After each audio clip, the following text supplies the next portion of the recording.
Hello, CrossFit Los Angeles.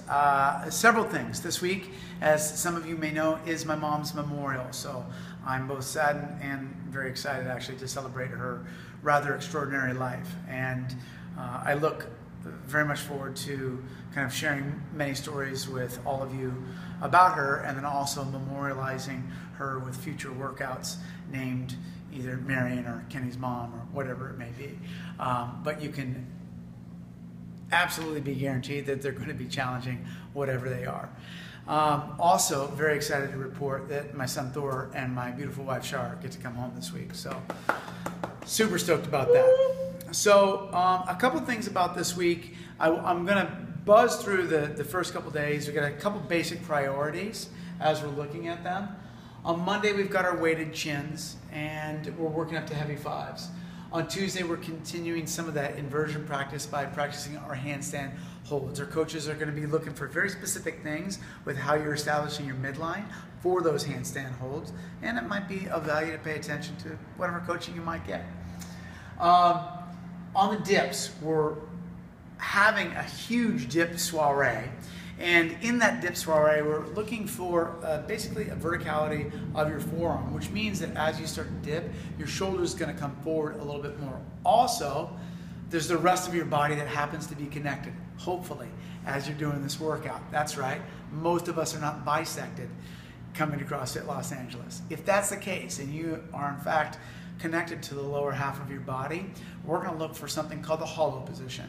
Rather than flopping your spine all over the place and splaying your legs in every which direction, we're going to ask that you start to unify your movement and start squeezing some things together. Added responsibility, greater movement, longevity practice. Just something we're after. Wednesday, we're going to do a competition workout. I skipped today. On Wednesday, the last movement is muscle-ups. So for everybody that doesn't have muscle-ups, your scale is going to be a variation of pull-ups. It's just that simple. Your coaches will help you with that specifically, and we have charts to help you find that. It's a 14-minute bugger of a workout. Then on Friday, it is with a lot of sadness that we get to report that a longtime student, very dear friend to many of us, Mr. Kevin Butler, is leaving with his wife, Kelly, to Philadelphia. And Kevin's been a member for 7 years at this point, and there's no other way to acknowledge somebody more infamously than to have a workout named after the person. So on Friday, we've got a mental toughness day, and it's called the KB. Ladies and gentlemen, Kevin Butler. And come on in, Kev. Hi, everybody. So Kevin took the honor of writing this workout for y'all to enjoy, probably on the short end, 30 minutes, on the longer end, 45 to finish this workout. It is a bugger. Some of Kevin Butler's absolute favorite movements to do. Kevin, I want you just to take us through the basic construction of the workout. What are we doing on Friday for the mental toughness workout? Sure, we have a series of rowing. Well, two movements that I really enjoy, which is rowing and kettlebell swings, and one that I don't enjoy that much, but it does go along with what we all think of when we think of mental toughness workouts. So we have a series of rowing, which the distance increases with each round, and kettlebell swings and burpees, which will remain consistent within each round. So got a very long, grinding workout. Some of you may be hating me during it, but I wanted to leave you something to remember me by. So this workout is called the KB. We will return to this workout at various points in the future of the gym, and you have this guy to thank, and I'm sure he'll be glad that he's gone after you want to punch him in the face or the throat or his unprotected groinal region. I am going to do the workout. He is going to do the workout. Now, one of the things that I love about Kevin, and this is one of the things that we've been working on recently, and it's something to consider, is this thing that we do often, the flop. Kevin Butler is somebody who will finish a very hard workout and do his very best to just walk outside, collect his hair, and stay upright.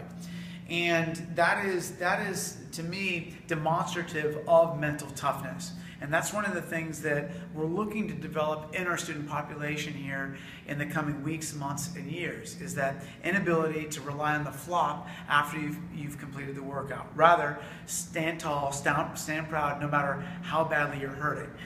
And what we're going to do specifically on Friday to honor Kevin is an orientation that we're calling Me versus we. And what that means is the first person to finish the KB will then go to... Which won't be me. No, it probably won't be Kevin. Will go on to collect the next person.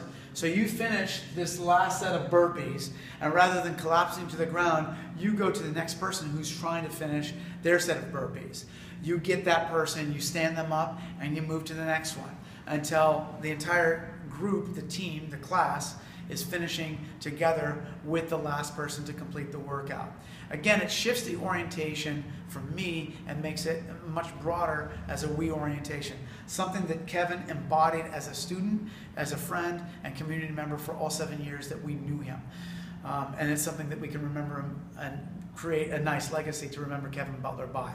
We don't flop, we help those around us, and Kevin has been a quiet practitioner of that since he's been here. And we're going to celebrate him by doing the same thing this Friday. Again, me versus we. Enjoy the KB, enjoy this week of training. As always, you guys, I love you, and I can't wait to introduce you to baby Thor. Cheers.